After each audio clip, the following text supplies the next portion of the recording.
So இன்றைக்கி நம்ம ஃபஸ்ட்டாக இந்த ப்ராப்ளம் தான் வந்து பார்க்க போகிறோம். An open cylindrical jar whose radius is r and weight w stands on a horizontal table. A heavy rod whose length is 2L and weight w rests over its rim with one end pressing against the vertical interior surface of the jar. Prove the following. In the position of equilibrium, the inclination of the rod to the horizon is given by L cos cube theta equal to 2R.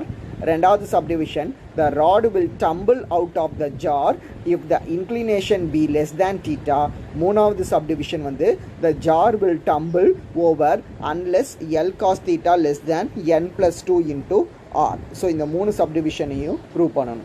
ஆக்சுவலாக என்னது அப்படின்னா an open cylindrical jar. So இதுதான் வந்து உங்களுக்கு வந்து open cylindrical jar. டாப்பில் வந்து open ஆகியிருக்கும். இதனோட ரேடியஸ் வந்து 6. அதை மாதிரி வந்து வெயிட் வந்து பார்த்தோம் அப்படின்னா இதுக்கு வந்து W அப்படிங்கிறது வந்து weight. Stands on a horizontal table. A heavy rod, இதுதான் வந்து உங்களுக்கு heavy rod whose length is 2L அப்படின்ட்டு கொடுத்துருக்குறாங்க. And weight W rest over its rim. இந்த இடத்துல வந்து வச்சிருக்கிறோம். இதுதான் வந்து rim அப்படிங்கிறது. ஸோ rim அப்படின்னா வந்து விளிம்பு அப்படின்ட்டு வந்து சொல்லுவோம் தமிழில். ஓகேவா? ஸோ அந்த ஜாரோட விளிம்பில் வந்து இந்த ராடை வந்து நம்ம ஃபிக்ஸ் பண்ணி வச்சுருக்கிறோம். ஓகேவா? With one end pressing against the vertical interior surface of the jar.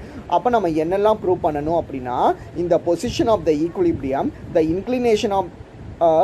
inclination of the rod to the horizon is given by இது L cos cube theta equal to 2Rங்கிறத சொல்லணும். The rod will tumble out.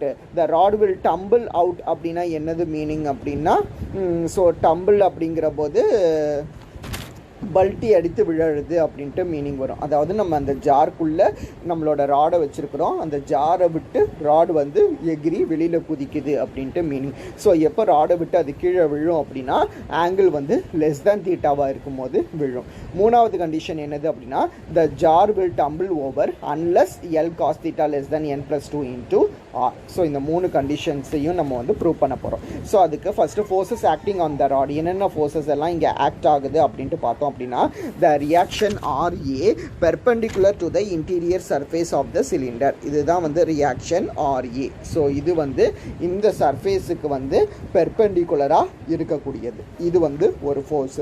இன்னொரு force என்னது பார்த்தோம் அப்படின்னா, the reaction RC perpendicular to the rod at C. So இந்த சிங்கிற பாயிண்ட்டுக்கு பெர்பெண்டிகுலராக இந்த RC அப்படிங்கிறது வந்து இருக்கும். மூணாவது பார்த்தீங்க அப்படின்னா, த வெயிட் டபிள்யூங்கிற வெயிட் வந்து ஆக்ட் ஆகும் வெர்டிகலி டவுன்வர்ட்ஸ். ஸோ இதுதான் வந்து 3 types of forces acting on this body. ஓகேவா? ஸோ நம்ம இங்கே ஃபஸ்ட்டு என்ன ஃபஸ்ட்டு சப்டிவிஷனில் என்ன ப்ரூவ் பண்ணணும்னா, L cos cube theta equal to 2R அப்படிங்கிறத வந்து ப்ரூவ் பண்ணணும். அதுக்கு நமக்கு 2 மெத்தட் வந்து இங்கே ப்ரிஸ்கிரைப் பண்ணியிருக்கிறாங்க. நம்ம வந்து அலிட்டர் மெத்தடை வந்து நம்ம யூஸ் பண்ணிக்க போகிறோம். ஸோ இந்த அலிட்டர் மெத்தடில் ஃபஸ்ட்டு என்ன கொடுத்துருக்காங்கன்னா, கன்சிடர் த ட்ரையாங்கிள் AGOன்னு கொடுத்துருக்காங்க. நீங்கள் முன்னாடி பேஜில் டயக்ராம் பார்த்தீங்க அப்படின்னா உங்களுக்கு AGOவோட ஸ்ட்ரக்சர் வந்து இதை மாதிரி வந்து இருக்குது. இதுதான் வந்து A, இதுதான் வந்து உங்களுக்கு G, இதுதான் வந்து O அப்படின்ட்டு இருக்கும். இந்த இடத்துல வந்து தீட்டா அப்படிங்கிறது வந்து இருக்கும். ஸோ நமக்கு வந்து காஸ் தீட்டாக்கு வந்து ஃபார்முலா தெரியுமா, அட்ஜசன்ட் சைட் பை ஹைபாட்டென்யூஸ் அப்படின்ட்டு. அப்போ இங்கே அட்ஜசன்ட் வந்து AO, ஹைபாட்டென்யூஸ் வந்து AG. அப்போ இது AO ஈக்குவல் டு என்னென்னு கிடைக்கும்னா AG காஸ் தீட்டா அப்படின்ட்டு கிடைக்கும். அதனால தான் உங்களுக்கு வந்து இங்கே எழுதியிருப்பாங்க AO equal to AG cos theta அப்படின்ட்டு. ஆனால் AG ஈக்குவல் டு Lன்னு தெரியும். அதுதான் வந்து லெங்க்த்துன்னு எடுத்து வச்சுருப்போம். மொத்தமாக AB ஈக்குவல் டு 2L. அதனால் அதை வந்து AG ஈக்குவல் டு L, அதை மாதிரி GB ஈக்குவல் டு Lன்னு எழுதி வச்சுருப்போம். ஸோ AG ஈக்குவல் டு உங்களுக்கு வந்து L அப்படிங்கிறத வந்து நம்ம எழுதிடலாம். அப்போது AO equal to L cos theta அப்படிங்கிறது வந்து ஒன்று கிடைக்கும். இதுக்கப்புறம் வந்து ட்ரையாங்கிள் AOCயை கன்சிடர் பண்ணணும். AOC பார்த்தீங்க அப்படின்னா இதை மாதிரி வந்து இருக்கும். இது வந்து A, இது வந்து O, இது வந்து C அப்படின்ட்டு வந்து இருக்கும். இங்கேயும் இதுதான் வந்து தீட்டா அப்படிங்கிறது கிடைக்கும்.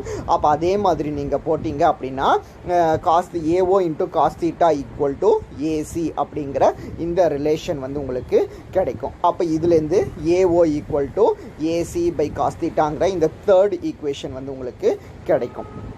ஸோ இதுக்கப்புறம் பார்த்தீங்க அப்படின்னா ட்ரையாங்கிள் ஏசிடியை கன்சிடர் பண்ண சொல்லியிருக்கிறாங்க. ஸோ உங்களுக்கு ட்ரையாங்கிள் ஏசிடிங்கிறது எப்படி இருக்குது பார்த்தீங்கன்னா இதை மாதிரி இருக்குது. ஓகேவா, இது வந்து ஏ, இது வந்து சி, இது வந்து டி அப்படின்ட்டு இருக்குது. இதே இடத்துல தான் வந்து தீட்டான்னு இருக்குது. ஸோ இங்கே காஸ் தீட்டா நீங்கள் கண்டுபிடிக்கும் போது ஏசி பை ஏடி அப்படின்ட்டு வரும்.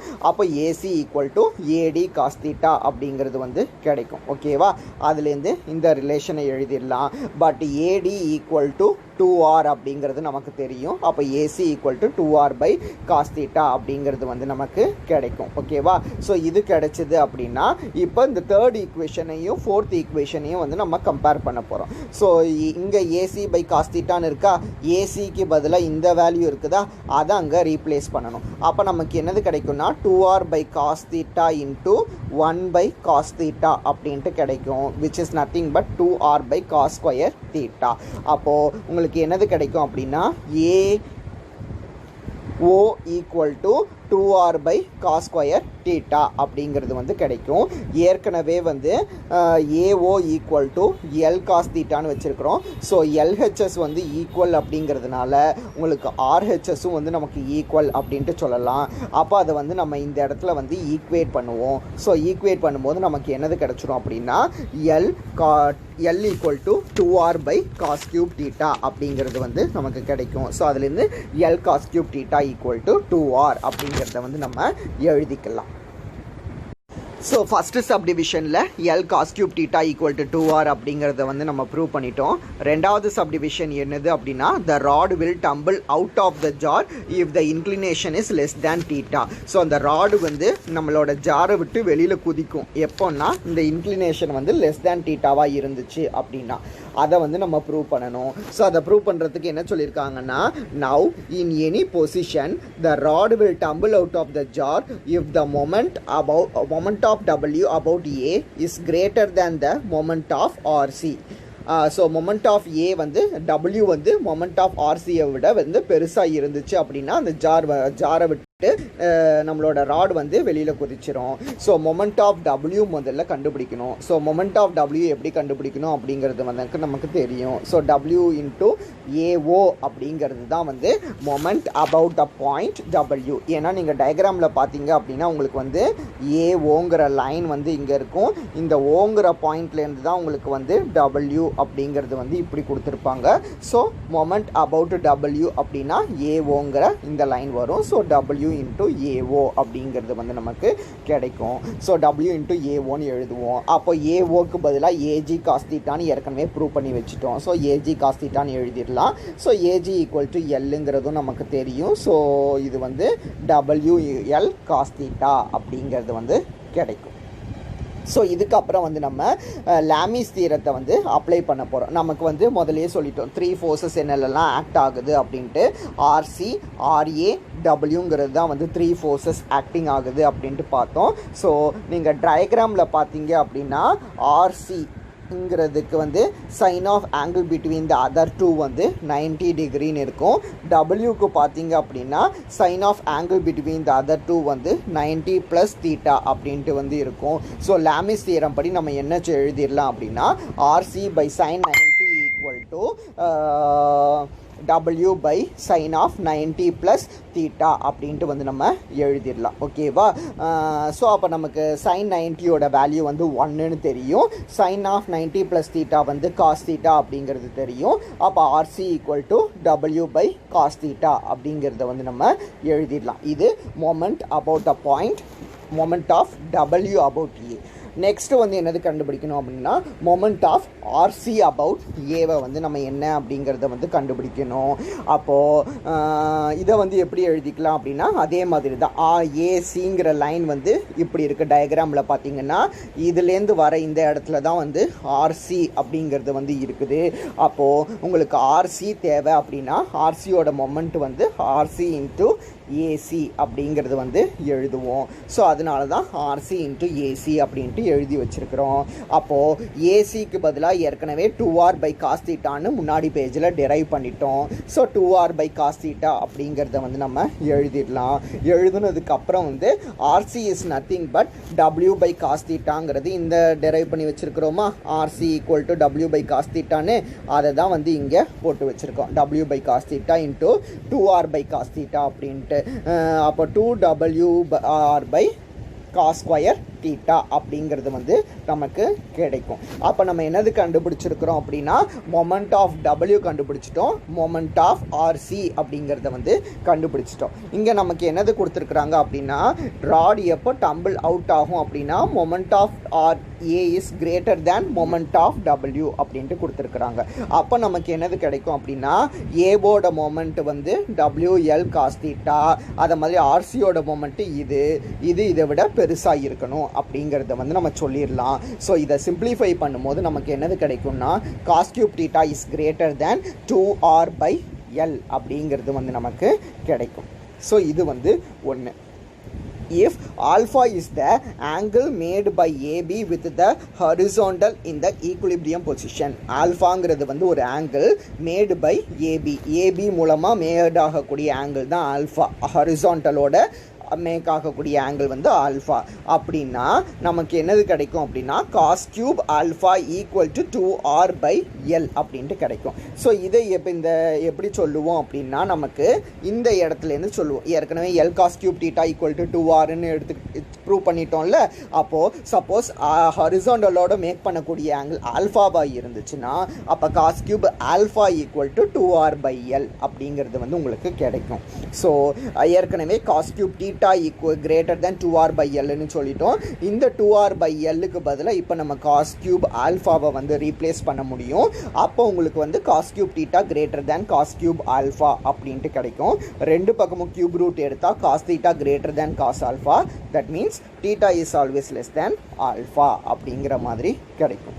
அப்போது the rod will tumble out of its inclination in any position if it is less than the inclination in the equilibrium position அப்படிங்கிறத வந்து நம்ம ப்ரூவ் பண்ணலாம். இதுதான் நமக்கு ரெண்டாவது சப்டிவிஷன். ஸோ மூணாவது சப்டிவிஷன் என்னது அப்படின்னா the jar will tumble over unless L cos cube theta less than n plus 2r அப்படிங்கிறது. ஸோ அதுக்கு நம்ம என்ன செய்ய போகிறோம் அப்படின்னா consider the cylinder and the rod together, the only forces are their respective weights. Consider the cylinder and the rod together. அந்த சிலிண்டரையும் ராடையும் வந்து ஒரே இதுவாக நம்ம கன்சிடர் பண்ணோம் அப்படின்னா அப்போ இருக்கிற ஃபோர்ஸ் என்னதுன்னா அதனோட வெயிட்ஸ், சிலிண்டரோட வெயிட்டும் ராடோட வெயிட் மட்டும்தான் வந்து ஆக்ட் ஆகும். அப்போது the jar will tumble over its moment if the moment of its weight about the end E is less than the moment of the weight of the rod. So இப்போ ஜாரையும் cylindrical ஜாரையும் ராடையும் வந்து ஒன்றா consider பண்ணிட்டோன்னா அப்போ அந்த ஜார்லேருந்து எப்போ வந்து அந்த rod வந்து டம்பிள் அதாவது கீழே விழும் அப்படின்னா moment of weight about the end E is less than the weight of the rod. ஓகேவா? அந்த ஜாரோட விளிம்பு இருக்குல்ல அதனோட வெயிட் வந்து ராடோட வெயிட்டை விட கம்மியாக இருந்துச்சுன்னா ஜாரை விட்டு அது வெளியில் வந்துடும். ஓகேவா? அப்போது the moment of weight about the jar ஈயை வந்து நம்ம எப்படி எழுதிக்க முடியும் அப்படின்னா n இன்ட்டு WR அப்படின்ட்டு எழுதிக்கலாம். அதாவது அந்த ஜாரோட வெயிட் அப்படிங்கிறத ஈயை வந்து n இன்ட்டு WR அப்படின்ட்டு வந்து நம்ம எழுதிக்கலாம். நம்ம வந்து வெயிட் ஆஃப் த ராட் என்ன அப்படின்ட்டு கால்குலேட் பண்ண போகிறோம். அப்போ moment of weight of the rod about the point ஈங்கிறது என்னதுன்னா W இன்ட்டு டிஓங்கிறது ஆக்சுவலாக உங்களுக்கு டயக்ராமில் எப்படி இருக்குது அப்படின்னா இது வந்து A, இது வந்து D, இது வந்து O, இப்படி வந்து டயக்ராமில் இருக்குது. அப்போ நமக்கு டிஓ தேவை அப்படின்னா மொத்த இதிலிருந்து இந்த வேல்யூவை வந்து நம்ம சப்ட்ராக்ட் பண்ணிட்டோன்னா நமக்கு வந்து ரிமைனிங் வேல்யூ கிடைச்சிரும். So DO is nothing but AO minus AD அப்படின்ட்டு வந்து நம்ம எழுதிக்கலாம். Again AO equal to AG cos theta அப்படிங்கிறது நம்ம டிரைவ் பண்ணி வச்சுருக்கோம். ஏடி ஈக்குவல் டு 2R அப்படிங்கிறதும் நமக்கு வந்து தெரியும். ஏஜிக்கு பதிலாக எல், அப்போ W into L cos theta minus 2R அப்படின்ட்டு எழுதி வச்சுருப்போம். ஸோ இப்போ வந்து ஜார் வந்து எப்போ டம்பிள் ஆகும் அப்படின்னா moment of E is less than moment of weight of the rod அப்படின்ட்டு நம்ம மொதல் பேஜில் சொல்லியிருந்தோமா. அப்போது நமக்கு மொமெண்ட் ஆஃப் இ அப்படிங்கிறது பார்த்தோம் அப்படின்னா, ஸோ மொமெண்ட் ஆஃப் இ அப்படிங்கிறத பார்த்தோம் அப்படின்னா n இன்ட்டு WRன்னு எழுதி வச்சுருக்கிறோம். இது is less than W into L cos theta minus 2R. So இதை போடும்போது நமக்கு என்னது கிடைக்கும்னா NR n into WR is nothing but R less W வந்து கேன்சல் ஆயிரும். அது போக ரைட் ஹேண்ட் சைடில் NR இருக்கும். Less than L cos theta minus 2Rங்கிறது வந்து லெஃப்ட் ஹேண்ட் சைடில் வந்து இருக்கும். ஓகேவா? இப்போ இந்த 2Rஐ வந்து லெஃப்ட் ஹேண்ட் சைடு கொண்டுட்டு போக போகிறோம். ஸோ மைனஸ் வந்து அந்த சைடு போகும்போது ப்ளஸ்ன்னு ஆகும். கொண்டுட்டு போனதுக்கப்புறம் ஆரை பொதுவாக எடுக்கணும். ஆரை காமனாக எடுத்தோன்னா ரிமைனிங் இருக்கக்கூடியது n+2 அப்படின்ட்டு இருக்கும். Less than L cos theta, that is L cos theta is greater than n+2 into R. So இதுதான் வந்து நமக்கு required condition that jar will tumble over unless இந்த இல்லைன்னா அந்த ஜார் வந்து டம்பிள் ஆகாது. ஓகேவா? ஸோ இதுதான் வந்து இந்த ப்ராப்ளம். ஸோ இந்த ப்ராப்ளம் என்னது அப்படின்னா, equal weights P and P are attached to two strings ACP and BCP passing over a smooth peg C. AB is a heavy beam of weight W whose center of gravity is A feet from A and B feet from B. Then show that A is inclined to the horizon at an angle tan inverse of A minus B by A plus B minus tan inverse of sin inverse of W by 2P. So equal weights P and P are attached to two strings ACB and பிசிபின்னு சொல்லியிருக்காங்களா. So இதுதான் வந்து two equal weights BP அப்படிங்கிறது. இது ரெண்டுமே வந்து இந்த ஏசிபியில் ஒன்று அட்டாச் ஆகியிருக்குது. அதை மாதிரி இந்த பிசிபியில் வந்து இன்னொன்று வந்து அட்டாச் ஆகியிருக்குது. Passing over smooth peg C அப்படின்ட்டு சொல்லியிருக்காங்களா. இதுதான் வந்து உங்களுக்கு வந்து பெக்கு. அதாவது கிணறுல வந்து நம்ம தண்ணி இறைக்கும் போது ஒரு ரவுண்டாக ஒன்று நடுவில் இருக்கும் இல்லை, அதில் தானே கயரை போட்டு தண்ணி இறைப்போம். ஸோ அந்த ரவுண்டை தான் வந்து நம்ம பெக் அப்படின்ட்டு சொல்லுவோம். அந்த கயரை கூட நீங்கள் இந்த ரெண்டு ஸ்ட்ரிங்காக வந்து கெஸ் பண்ணிக்கலாம். ஓகேவா? AB is a beam. So இதுதான் வந்து உங்களுக்கு AB. AB is a heavy beam of weight W. இதனோட வெயிட் வந்து W whose centre of gravity is a feet from A and b feet from B. அதாவது centre of gravity இங்கே இருந்தது அப்படின்னா இதுக்கு உண்டான டிஸ்டன்ஸ் வந்து ஏலேருந்து பார்த்தீங்கன்னா ஏ ஃபீட் இருக்கும். அதை மாதிரி பியிலேருந்து பார்த்தீங்க அப்படின்னா பி ஃபீட் வந்து இருக்கும். ஓகேவா? ஸோ இப்படி இருந்தது அப்படின்னா show that AB is inclined to the horizon at an angle tan inverse. So AB வந்து ஹாரிசாண்டலோட ஃபார்ம் பண்ணக்கூடிய ஆங்கிள் வந்து இது அப்படிங்கிறத வந்து ப்ரூவ் பண்ணணும். ஸோ இதுக்கு since the string ACB and PCB support the equal weights P at their ends. So both ஏசிபியும் சரி பிசிபியும் சரி ரெண்டுமே வந்து ஈக்குவல் வெயிட்டை தான் வந்து சப்போர்ட் பண்ணுது. பிபி அப்படிங்கிற ஈக்குவல் வெயிட்டை தான் வந்து சப்போர்ட் பண்ணுது அப்படிங்கிறதுனால ஸோ அந்த இடத்துல அது ஃபார்ம் பண்ணக்கூடிய டென்ஷனும் வந்து ஈக்குவலாக தான் வந்து இருக்கும். ஓகேவா? சரி, அப்போது இங்கே என்னென்னலாம் ஃபோர்ஸஸ் ஆக்ட் ஆகும் அப்படின்னு பார்த்தோம் அப்படின்னா த டென்ஷன் P along AC இது ஒரு ஃபோர்ஸ். அதுக்கப்புறம் த டென்ஷன் P along BC இது வந்து ஒரு ஃபோர்ஸு. அதுக்கப்புறம் பார்த்தோம் அப்படின்னா the weight W acting vertically downwards. இதுதான் வந்து 3 types of forces acting in this body. ஓகேவா? For equilibrium the above 3 forces must meet at a point. So இது ஈக்விலிபிரியமில் இருக்கணும் அப்படின்னா இந்த 3 ஃபோர்ஸும் வந்து ஒரே பாயிண்டில் மீட் பண்ணணும். அதுதான் வந்து இந்த சி அப்படிங்கிறது. இந்த சியில் தான் வந்து 3 ஃபோர்ஸுமே உங்களுக்கு வந்து மீட் ஆகுது. Now the resultant of 2 equal tensions P along AC and CB must balance the weight W. For ஈக்குலிபிரியமில் வந்து இருக்கிறதுக்கு இந்த 3 ஃபோர்ஸஸுமே வந்து the 2 tensions along P along AC and P along BC இருக்குல்ல, இது ரெண்டுமே வந்து இந்த வெயிட்டை வந்து பேலன்ஸ் பண்ணணும். ஸோ இந்த வெயிட்டை வந்து பேலன்ஸ் பண்ணால் தான் வந்து ரிசல்டன்ட் வந்து ஈக்குவலாக இருக்கும். Hence, CG must bisect the angle ACB. ACBங்கிறது ஆங்கிள் வந்து இந்த இடத்துல வந்து இருக்கும், கரெக்டாக சென்டரில் வந்து வரும். ஸோ CGங்கிறது வந்து இந்த ஆங்கிளை வந்து பைசெக்ட் பண்ணுற மாதிரி இருக்கணும். ஓகேவா?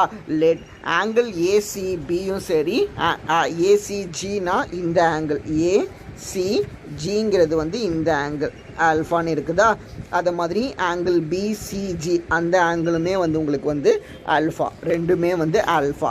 தென் W equal to 2P cos alpha அப்படிங்கிறத வந்து நம்ம ஃபஸ்ட்டு யூனிட்லேயே வந்து பார்த்துருக்கோம். பேரலோகிராம் லா ஆஃப் ஃபோர்ஸஸில் பேஜ் 8ல் என்னது பார்த்துருப்போம் அப்படின்னா, the resultant of 2 equal forces P, P at an angle alpha is given by 2P cos alpha அப்படின்ட்டு வந்து பார்த்துருப்போம். ஸோ அதுதான், அதை வச்சு தான் வந்து இதை எழுதியிருப்பாங்க. The resultant of 2 forces must be equal to 2P cos alpha when the 2 forces are equal அப்படின்ட்டு. ஸோ இப்போது let us make an angle theta with the horizontal. So ஹரிசாண்டலோட தீட்டா அப்படிங்கிற ஆங்கிளை வந்து மேக் பண்ணுவோம். அப்போ உங்களுக்கு CGBங்கிறது என்னதுன்னு கிடைக்கும் அப்படின்னா 90 மைனஸ் தீட்டா அப்படிங்கிற இந்த ஆங்கிள் வந்து கிடைக்கும். So then CGB equal to 90 minus theta. இப்போ நம்ம வந்து ஃபஸ்ட்டு ட்ரிக்னாமெட்ரிக்கல் தியரம் அப்ளை பண்ண போகிறோம். ஃபஸ்ட்டு ட்ரிக்னாமெட்ரிக்கல் தியரம் தெரியும்ல, A + B × cot theta M + N × cot theta equal to M cot alpha minus N cot beta அப்படிங்கிறது வந்து trigonometrical theorem. So இங்கே ratio வந்து A:B தானே நம்ம வச்சுருக்கிறோம், ஏயும் பியும். அதனால எம்முக்கு பதிலாக A, Nக்கு பதிலாக B அப்படிங்கிறத வந்து யூஸ் பண்ணுவோம். ஸோ தீட்டாக்கு பதிலாக 90 மைனஸ் தீட்டா அப்படின்ட்டு இருக்குது. ஆல்ஃபாக்கு பதிலாக ஆல்ஃபா தான், பீட்டாக்கு பதிலாகவும் வந்து ஆல்ஃபா தான். ஓகேவா? ஸோ இந்த ரெண்டு ஆங்கிள்ஸு, அதுக்கப்புறம் இந்த ஒரு ஆங்கிள், இது மூணையும் தான் நம்ம இங்கே வந்து யூஸ் பண்ணுறோம். ஓகேவா? ஸோ இப்படின்னா நமக்கு என்னது கிடைக்கும் அப்படின்னா, A + B cot of 90 minus theta வந்து tan தீட்டா நமக்கு தெரியும். அதுக்கப்புறம் இங்கேருந்து காட் ஆல்ஃபாவை காமனாக எடுத்தோன்னா A - Bன்னு உள்ளே இருக்கும். therefore tan theta equal to A - B by A + B into cot alpha. But cot ஆல்ஃபாவை நம்ம கன்வீனியன்ட்டுக்காக எப்படி எழுதிக்க போகிறோம்னா tan of 90 மைனஸ் ஆல்ஃபா அப்படின்ட்டு எழுதிக்க போகிறோம். therefore உங்களுக்கு வந்து tan theta ஈக்குவல் டு என்னது கிடைக்கும் அப்படின்னா A - B into tan of π/2 minus alpha அப்படிங்கிறது வந்து கிடைக்கும். நம்ம tan theta வந்து A - B by A + B into tan of π/2 minus ஆல்ஃபான்னு எழுதி வச்சுட்டதுலேருந்து ஆல்ஃபாவோட வேல்யூவை வந்து நம்ம ரீப்ளேஸ் பண்ணணும். ஸோ ஆல்ஃபாக்கு பார்த்தோம் அப்படின்னா W equal to 2P cos alpha அப்படின்ட்டு எழுதி வச்சுருக்கிறோம் நம்ம. So W equal to 2P cos alpha அப்படின்னா அப்போ W/2P equal to cos alpha அப்படிங்கிறது கிடைக்கும். அப்போ இதுலேருந்து ஆல்ஃபாங்கிறது என்னது அப்படின்னா cos inverse of W/2P அப்படிங்கிறத வந்து நம்ம எழுதிக்கலாம். ஸோ இந்த வேல்யூவை தான் நம்ம வந்து இந்த இடத்துல வந்து ரீப்ளேஸ் பண்ணியிருக்கிறோம். ஓகேவா? இங்கே வந்து ஆல்ஃபான்னு இருந்துச்சு, அந்த ஆல்ஃபாக்கு பதிலாக cos inverse of W/2P அப்படிங்கிறத வந்து போட்டு வச்சுருக்கிறோம். ஸோ இதுக்கப்புறம் பார்த்தீங்கன்னா நமக்கு வந்து இந்த ரிலேஷன் வந்து தெரியும். அதாவது sin inverse of x + cos inverse of x equal to π/2 அப்படின்ட்டு தெரியும். அப்போ இதுலேருந்து cos inverse of x தேவை அப்படின்னா அது π/2 minus sin inverse of x. ஓகேவா? அது மாதிரி sin inverse of x தேவை அப்படின்னா π/2 minus cos inverse of x. So π/2 minus cos inverse of xக்கு பதிலாக நம்ம என்னன்னு எழுதிடலாம்னா sin inverse of xன்னு எழுதிடலாம். ஸோ இந்த ரிலேஷன் வந்து வந்துடும். அப்போ ரைட் ஹேண்ட் சைடு என்னது இருக்குன்னா tan தீட்டான்னு இருக்குது. So tan theta equal to A - B by A + B into tan of sin inverse of W/2P அப்படிங்கிறது வந்து நமக்கு கிடைக்கும். ஸோ இந்த ரிசல்ட்டை தான் வந்து நம்ம ப்ரூவ் பண்ணணும். ஸோ கொஸ்டினில் வந்து இந்த இடத்துல இதுக்கு இடையில மைனஸ் இருந்திருக்கும், அதை மட்டும் வந்து நீங்கள் எலிமினேட் பண்ணிக்கோங்க. ஓகேவா? ஸோ இதுதான் வந்து இன்றைக்கி பார்த்த இந்த ப்ராப்ளமோட ரிசல்ட். ஸோ இன்றைக்கி நம்ம என்னென்னலாம் ப்ராப்ளம்ஸ் பார்த்துருக்கோம். இன்றைக்கி வந்து 3 ப்ராப்ளம் வந்து ஆக்சுவலாக நம்ம பார்த்துருக்கோம். என்னென்னது பார்த்தோம் அப்படின்னா, ஃபஸ்ட்டு வந்து சிலிண்ட்ரிக்கல் ஜார் உள்ள ப்ராப்ளம் பார்த்துருக்குறோம். அதுக்கப்புறம் பார்த்தோம் அப்படின்னா யூனிஃபார்ம் ஸ்பியர் உள்ள ப்ராப்ளம் பார்த்துருக்கோம். இப்போ லாஸ்ட்டாக வந்து ஈக்குவல் வெயிட் இருந்துச்சுன்னா என்னது இருக்கும் அப்படிங்கிறது வந்து பார்த்தோம். ஸோ இந்த 3 ப்ராப்ளமும் இந்த கிளாஸில் நம்ம வந்து பார்த்துருக்கோம். இதை மட்டும் ரிவைஸ் பண்ணுங்கள். ஓகேவா?